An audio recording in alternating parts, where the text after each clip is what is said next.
Colt pushed me back slightly. Alpha's gaze only left for a second to see Colt do this, and then to me, then back to Abira in a split moment. But I felt his eyes somewhat concerned in it. Did Colt catch it? He repositioned himself in a more formal manner. His men already near, waiting to kill Abira. They would have torn him limb from limb. Sure, the pack members challenged nearly on the daily for leadership, but when it came to one outside the pack, there were things in place of loyalty to the pack. Alpha slightly scratched his face with his claws in irritation, spitting thick blood to the ground, his eyes still on Abira. With a huff, he put his hand up to release his wolves to leave them be. Abira, too, was staring him down, but in a calm pose. Alpha cracked his back. We all heard it, releasing more tension, then rubbed his nose back and forth, blood smearing his face. Then he burst out a laugh for a second. Well, no one's pulled that one on me before. How did you manage to do it, old man? I knew Alpha had every intention of fighting, but what was stopping him? Abira's voice was slightly shaking with anger. There was such rage in him. Probably because you were visualizing the most horrendous deeds with your mud mouth, you pig. Alpha crossed his arms a moment. Easy there, Grandpa. I'm impressed, but not one for savviness.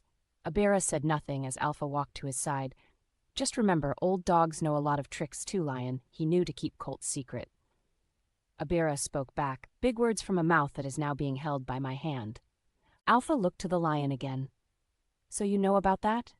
With a hateful sneer he walked past before yelling out, I'll possibly talk to all of you later. I best calm the pack. Abira glared in his direction. Indeed you will, Abira hissed in agreement with him out loud. Alpha swayed his hand about. Bah, Alpha snarled. After he was away from the rest of us, Abira let his guard down, pulling the tooth from Pessim, the ground, cleaning it the best he could in the grass below his feet, then rubbing it on his pants. What was that about? I asked in a low tone as Abira walked toward Firefly.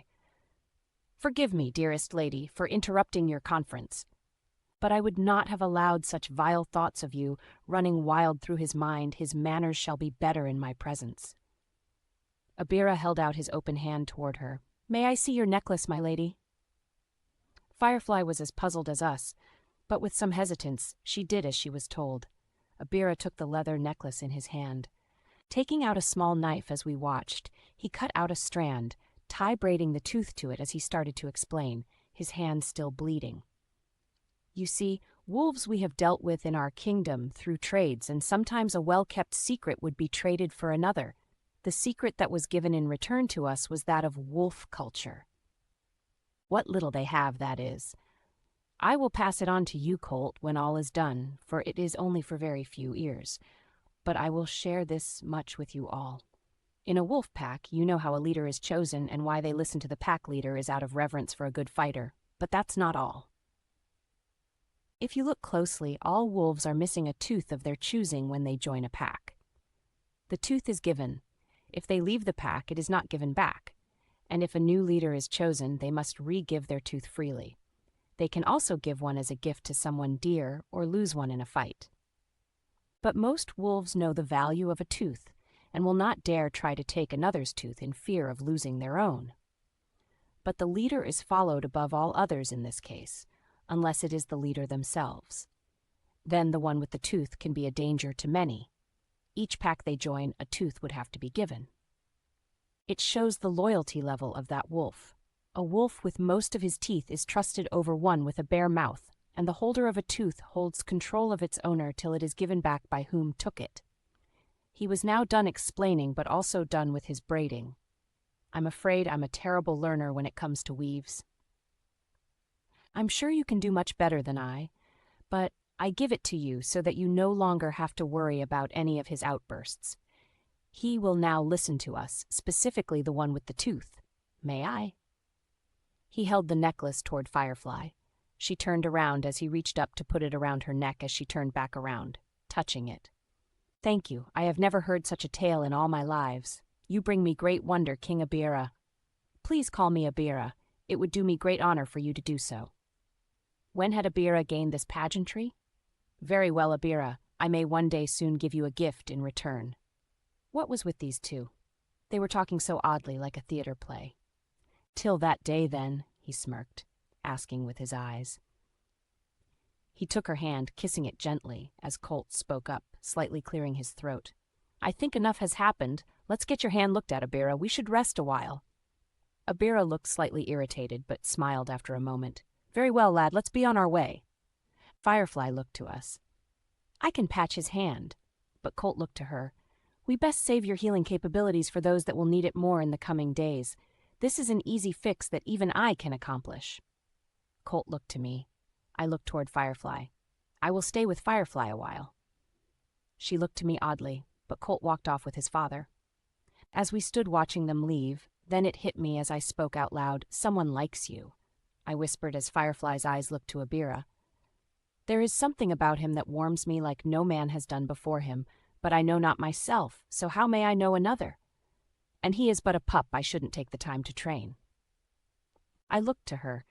You are who you made yourself, you know? She sighed slightly. Yes, to some point this is true, but my past holds as much as the unknown part of me to me, and it is not fair to forget that or give it to someone else as a burden. We were talking as we noticed one of the herd came to Colt, whispering in his ear as he nodded, handing his father over to a healer who began to rub leaves upon the wound before wrapping it. Colt walked over fast-paced, looking toward the gates. Apparently they want to talk to us. They named us as the ones they wished to speak to as they saw us come in. He looked to the Broncos. Rano had them setting up the tents before nightfall. He glared toward Rano as Rano glared back, then nodded. I looked to Colt. That's understandable. They do know us after all. Colt looked to the gates at the silhouettes behind them. Let's not keep them waiting. We called for the horses and walked up to the gates where we saw Dr. Mila was waiting on us, very firm and straight but nervous. We jumped down and went close to the gate before she began to talk. Colt, what is going on? What is the meaning of this? Have we done something to cause this? She said with a nervous tone as she itched at her fingers. Calm down, Mila. We aren't here to hurt the innocent. We are here to stop Threepwood, as I know you want. To stop Threepwood? Many innocents will be killed. He has hold of us all, Colt. You have my word that we will keep the gates locked.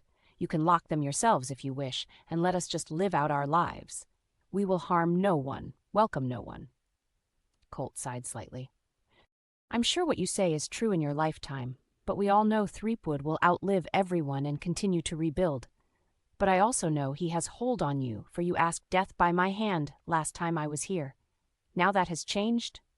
Her blue eyes pierced at him through the bars. You are right, he hides somewhere in the city. But we cannot find him nor harm him, but if you come in, many will die. Please reconsider. Colt scratched his beard slightly. Every movement he made was a guard that looked like any other normal movement.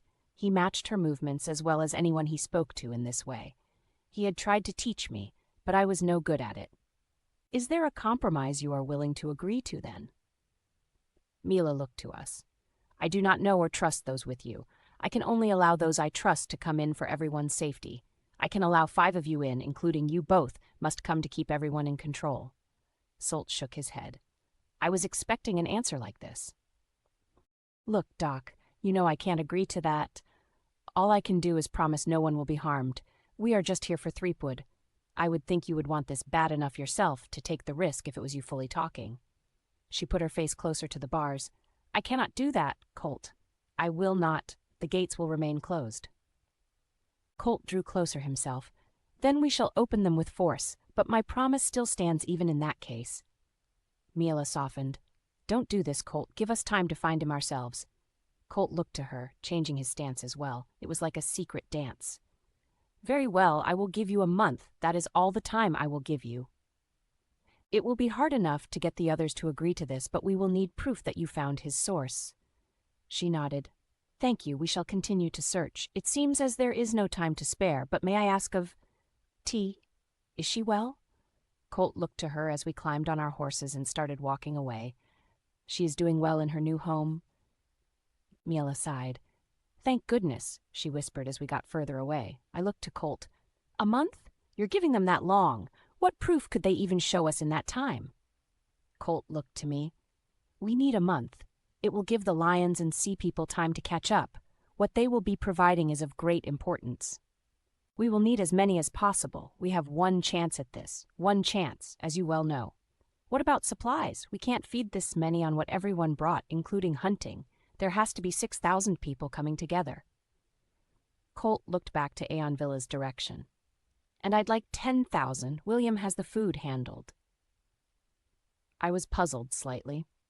So you wanted this outcome? Colt nodded. Yes, I smiled slightly. You always amaze me, love.